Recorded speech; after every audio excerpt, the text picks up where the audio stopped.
The All-Star game is behind us, everybody, and it's time to get real serious about the second half. It's the Locked On Fantasy Hockey Podcast. We're getting to waiver wires. We're back to the big time bets. Welcome back from the mini break. Let's get this money.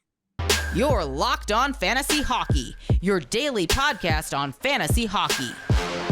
Part of the Locked On Podcast Network, your team every day.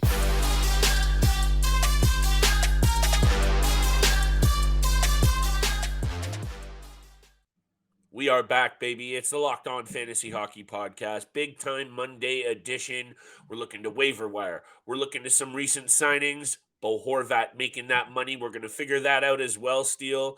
And you know we got big time bets ready to go.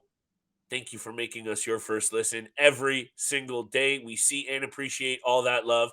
And we see and appreciate the love from FanDuel. Today's episode is brought to you by FanDuel Sportsbook, official sportsbook of Locked On. Make every moment more. Visit FanDuel.com/LockedOn today to get started. Steele, I'm going off today because there is a lot going on in the NHL. Even though we were on pause, the NHL All-Star hiatus, I think you saw some of my tweets. I don't really love what they do over the NHL All-Star game. It could be a lot better. But it's time to get serious now because things are starting to fall into place. We'll talk very quickly about the Bo Horvat signing. It's waiver wire week 18 in the fantasy realm. We're creeping up on fantasy playoffs here, Steele. And big time bets are back in a big way. It's a busy and very juicy betting week. And I'm excited for what the second half holds for you and I. Let's talk about Horvat. Yeah. Did you think this 8-year contract was coming? I think it was clear I did. What does this mean to you for the value of Horvat and the pieces around him in New York? Yeah, you know what? I thought the contract was coming probably towards the end of the season or after the playoffs might have happened more in the off season, but I think they just wanted to lock this guy up. And you just said what you just said to me right before we jumped on, that this guy's going to be the next captain. It's probably down the line somewhere because he has that leadership quality, but they wanted to lock him up and know everyone that they're keeping him for a long-term deal here. 8-year contract. We don't know what the money's at. If I had to guess, I'm probably assuming $8 to $8.5 million, probably what he was looking for with the Vancouver Canucks. He gets it with the New York Islanders, hopefully. But look, I love Horvat. He's an absolute stud, and I know people are out there talking about that the fantasy value might drop off a little bit. Yeah, it might drop off a little bit, but I see a ton of value, fantasy value for other players that he's playing with now, creeping up as well. Barzell, Anders Lee, Brock Nelson continue to dominate. Those are the type of guys that he's playing with too. And I really like Horvat. I don't think it's going to be as bad as people are saying. I think he's going to be that grit and that force that they need him to be offensively. The fantasy impact is definitely a very intriguing angle to look at this, and that's the obvious one we're looking at. But just straight up and down, Bo Horvat is a NHL gamer, and he just gets it done at all aspects of the rink, and that's a fact. This year, he's also 9th in the NHL at faceoffs won, faceoffs taken. He's at 56% on the dot. That's not something that necessarily always shows up on fantasy, impact, but it just goes to show you how good this player is, and I think we need to just see what he does here with the New York Islanders because they have the goaltender that I love to talk about. Sorokin is good enough to take this team on a little playoff heater. I'm very intrigued to see what happens with Bo Horvat, but the pieces around him right now, Steele, in my opinion, the value is going to go up a little bit because he's going to bring that fantasy edge that they didn't have before. We've covered this angle very much. You're tuning into today's episode to talk about Waiver Wire Monday. The next couple of weeks, Steele, in my opinion, and it's not a bold take, is going to make or break your season. And a part of that is staying healthy. A part of it is capitalizing on these waiver wire Monday targets. And over the next couple of weeks, making sure you're filling in any hole that you have. So I think this is a really good time to just strike on these targets. I'm looking at Filip Chytil. You mentioned him. I'm going to give you the credit hat tip because you're spot on right about this player, and he's getting a lot of good top 6 looks in New York. And my second little caveat here before I even talk about the advantageous schedule they have, they're playing 4 games this week, Steele. If this team adds a top real good player like they're looking at in Patrick Kane or any of the players the Rangers are always in the mix for, Some of these players' value are going to go up, and you're going to benefit huge by having them already. But even just this week, Steele, the Rangers play 4 games. Filip Chytil was playing very well before the break. 7 points in his last 5 games before the break. Filip Chytil, for me, lastly, owned at only 16% in ESPN, and I think only slightly more in Yahoo. Filip Chytil, you highlighted him for me this week, for sure, worth a look. Well, you're showing me some love, so I got to show you some love as well. Hey. But yeah, look, Filip Chytil and Victor Olsson, 2 guys that I've talked about recently, 2 guys that have picked up in the fantasy leagues, and they've done wonders the last 2 weeks. So I appreciate that. I'm going to show some love back to you right now with a guy that I know you've talked frequently about, a little bit about, and you like picking him up every now and again. But Adam Henrique of the Anaheim Ducks, he has been good recently, rostered at 17% in both ESPN and Yahoo fantasy leagues.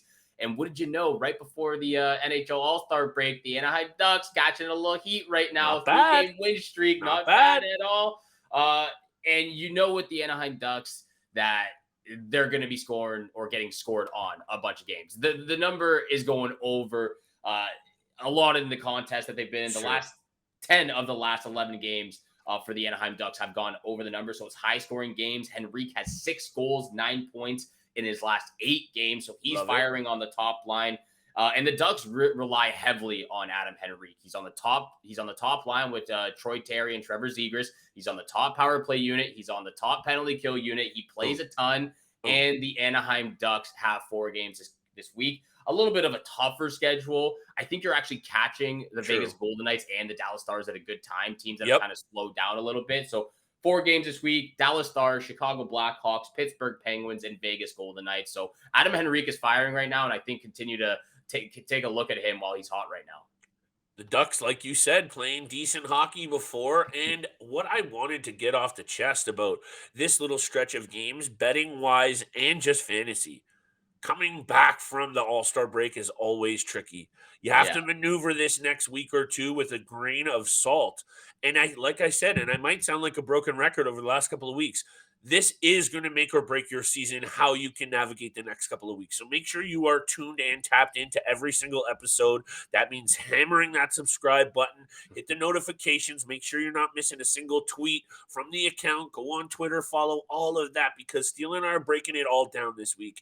And it's clutch over the next, I'd even say, let's say 15 to 20 days, Steele. Yeah. It's going to make or break so many GM seasons.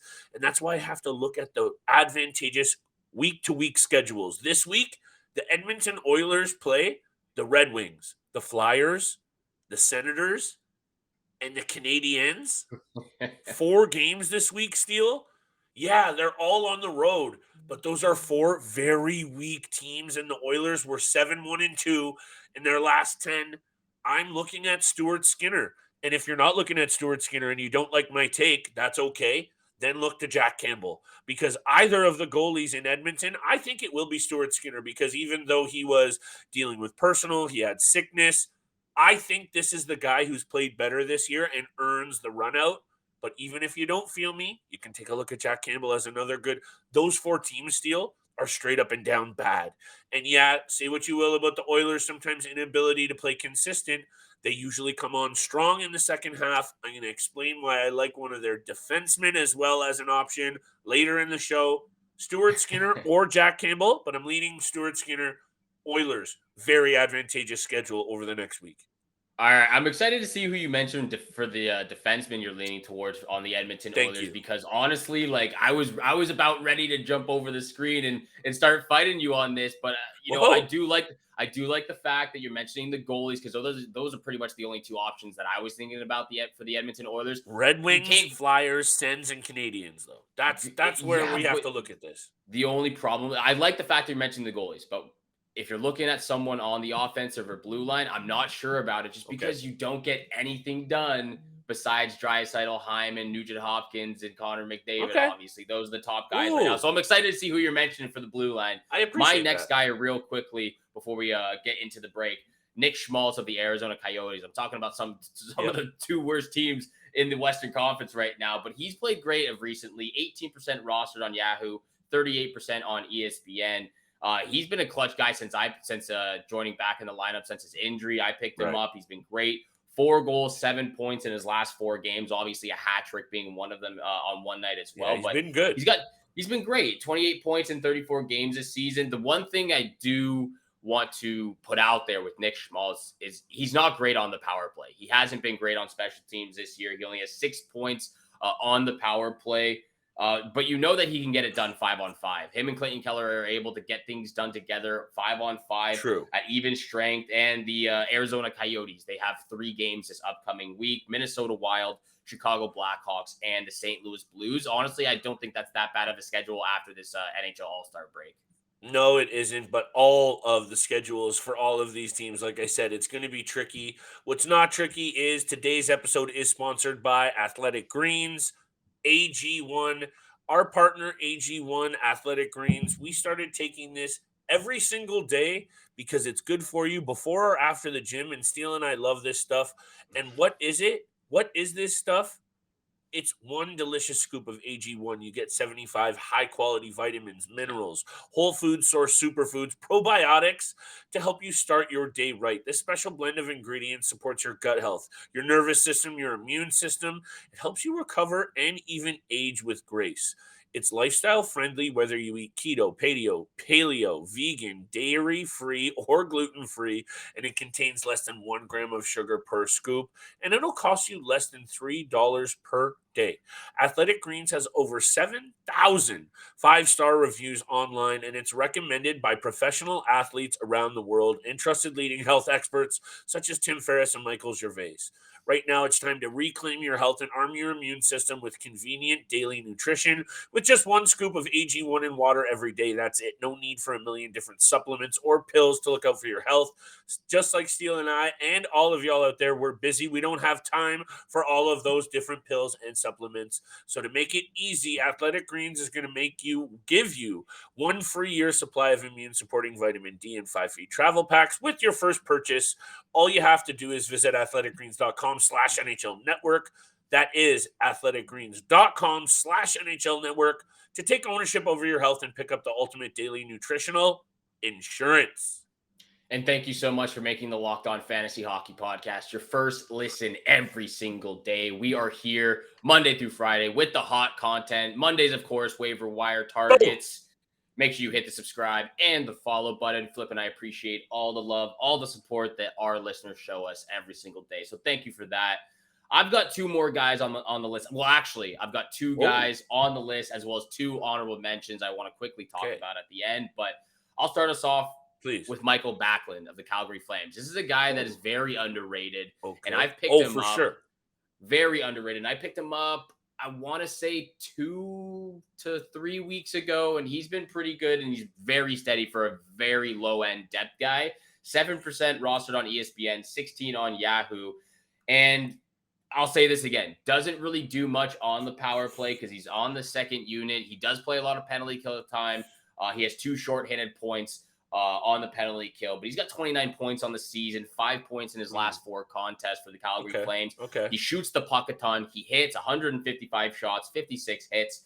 Flames have 3 games this week: Rangers, Red Wings, and the Buffalo Sabres. I like the Calgary Flames this week as well, and I really like Mikael Backlund, who can jump up and down from the third and second line. Hey, he fills out a lot of peripheral categories, and the Calgary Flames are one of the teams that I have my eye on over the second half. What are their fantasy pieces really going to do and start to step up, or are they going to fade? Yeah.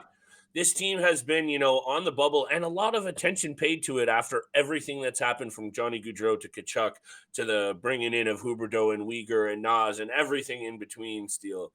I think this is a team that you have to pay attention to because they're either going to be one that you have to sell your pieces off right away if you're trying to still hang in there for the top spots in your league, or you're going to maybe want to move for them because of how valuable they're going to be in this bounce back come up. But Mikael Backlund is he's a good dynasty keeper piece, Steele. Yeah. Because he's definitely going to be one of those guys that you can fill out the categories for. I'm going to stop talking about your pick and give you with one more. I got to talk about Anthony Beauvillier.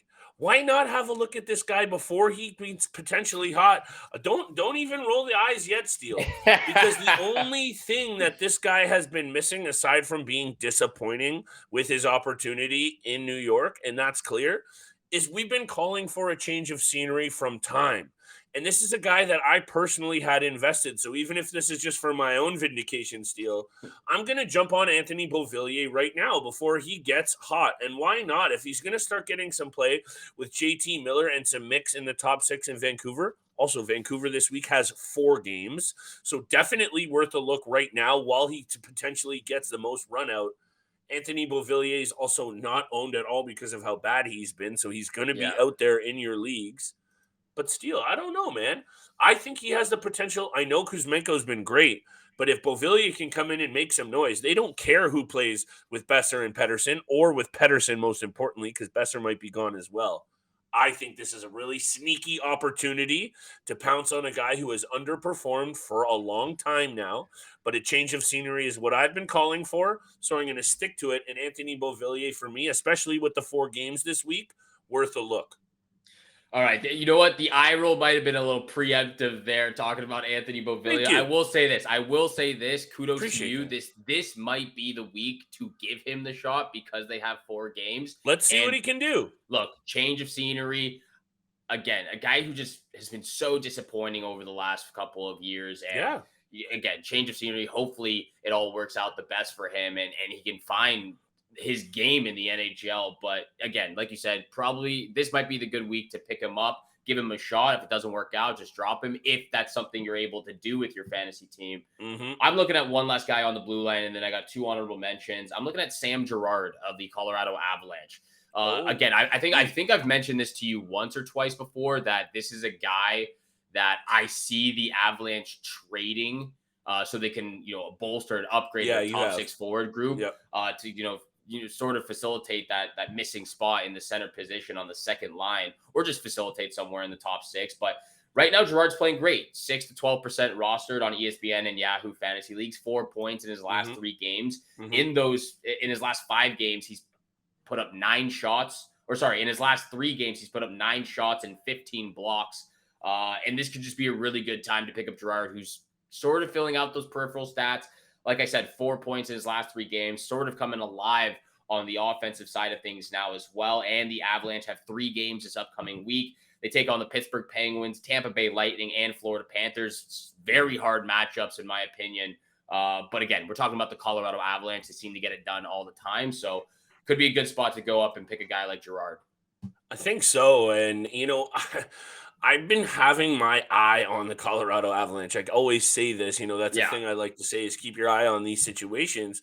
The Colorado Avalanche, to me, have played a lot better, and this is still without key players in the lineup, and they're starting to get healthy. They haven't had their team yet this season. I think they're still, and I mentioned the odds the other day. I obviously don't have the serious updated ones in front of me.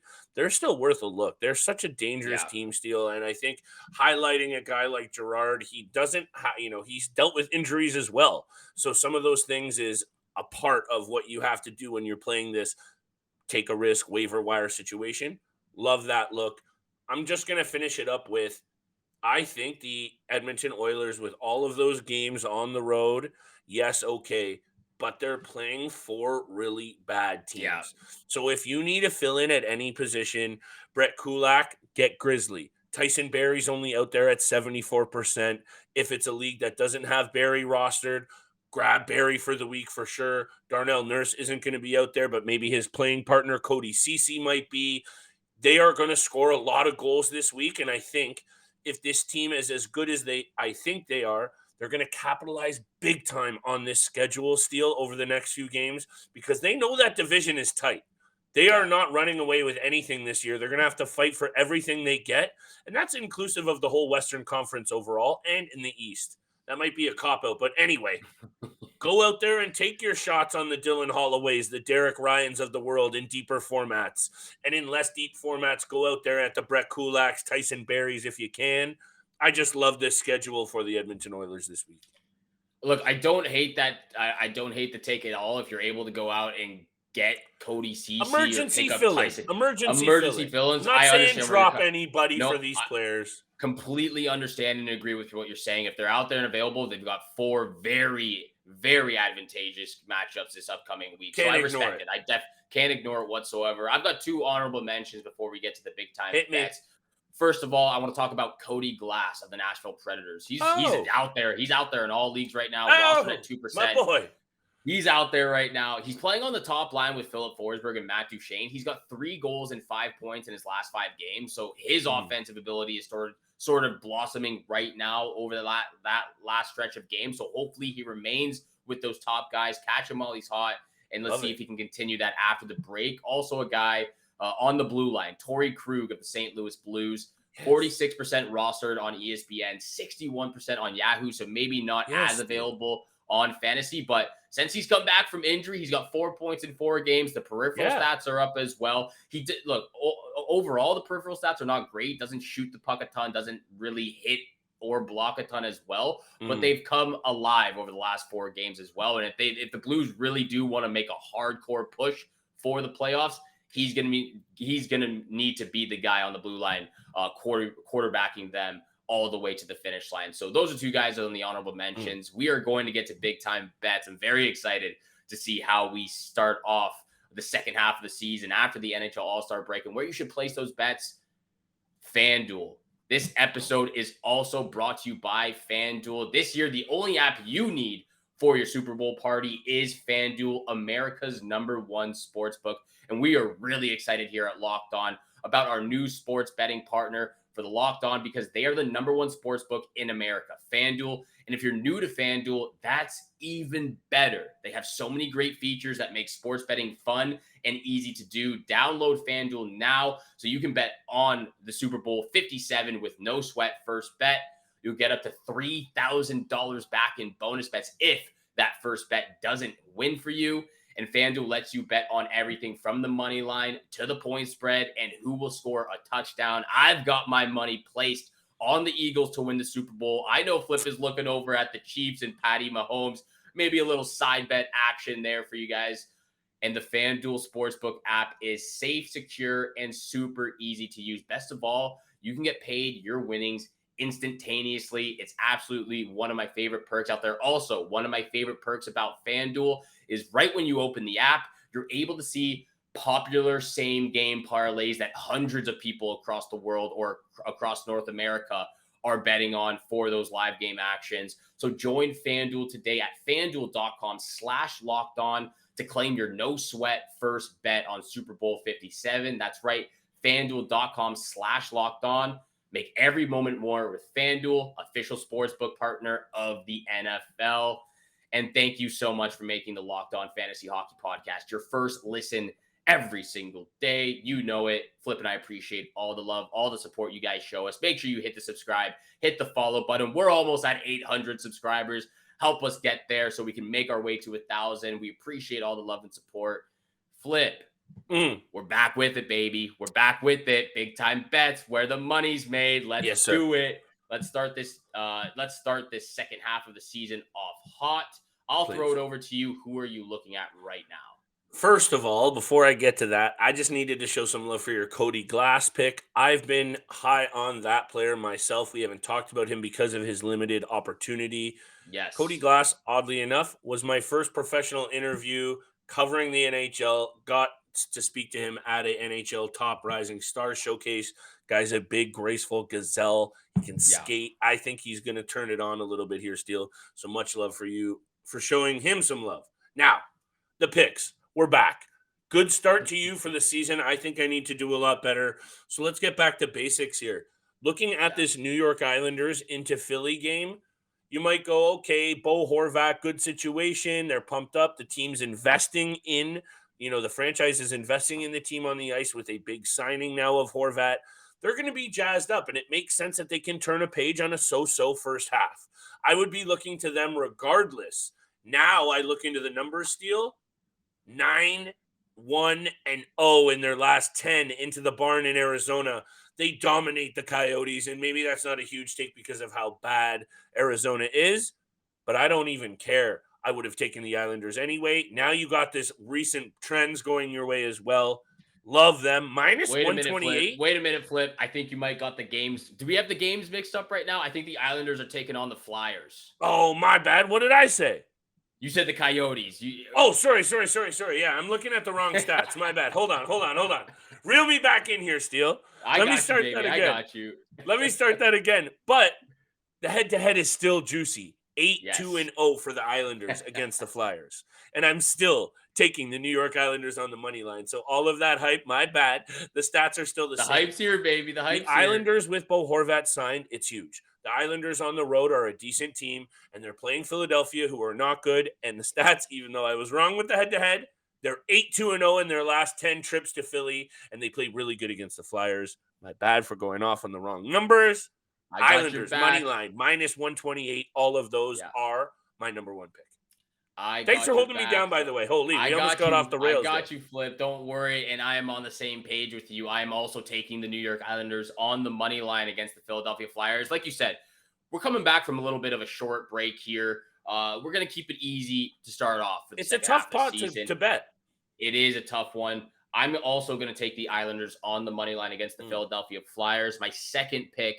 Again, taking it easy. I could go with the over here in this situation because it's usually a high-scoring game. But just to play it easy again, I'm going to parlay all three of these picks. I'm taking the Stars on the money line against the Anaheim Ducks. I think it's the easy bet to go with for Monday's schedule. Stars against the Ducks. A nice break for those top guys: Robertson, Rupe Hintz, Joe Pavelski, Miro Heiskanen. So. And obviously, Jake Oettinger as well. I expected a little bit of a high-scoring game, but nonetheless, in the Stars' favor, Stars money line. Yeah, and this is why I was getting confused. And I'll get to my lock right away so we can kind of carry over some of what I was rambling on about. Minnesota on the money line, 9-1-0 in their last 10 against Arizona.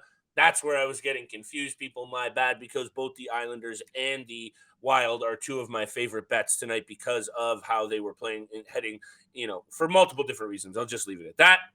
But that is my actual lock of the night, Steele. And you're going to like my third pick of the night very quickly. By the way, Minnesota on the money line, -220. You might want to parlay that along with some other picks. But to me, if you have some money in the tank and you're getting a little frisky, to me, a puck line bet here for the Minnesota Wild on the road here. Good look. I like Jason Robertson to continue his hot first half, Steele, and it's going to go good for your Dallas Stars pick. Give me the Jason Robertson anytime goal. He has been so good this season. He's going to get his against an Anaheim team that allows a lot of shots on net, allows a lot of goals overall, and is not good in the defensive end. That's my third pick. And let me just repeat all three since I've been all over the map. New York Islanders at the Flyers on the money line. Anaheim at Dallas. Give me Jason Robertson anytime goal. And my lock of the night, Minnesota on the money line into Arizona. We are on the same page, my friend. We both have the Islanders on the money line. I also have the Wild on the money line for my lock of the night. Two of the three bets. And then ours kind of go hand in hand with each other. I've got the Stars on the money line. You've got Robertson anytime goal. I love all of our picks for Monday night. Let's start it off hot. Second half of the season. Make this money. Hopefully you guys make some money out there as well. Those are the three picks with the lock of the night. And thank you so much for making the Locked On Fantasy Hockey Podcast your first listen every single day. Remember, we are available Monday through Friday, 7 o'clock in the morning Eastern time. You don't want to miss out. Available on your favorite podcast platforms and YouTube. So hit the subscribe, hit the follow button. And thank you so much for tuning in for today's episode of the Locked On Fantasy Hockey Podcast with Flip and I. Have a great day. Good luck with all your bets out there. And we shall see you back here again tomorrow. Peace.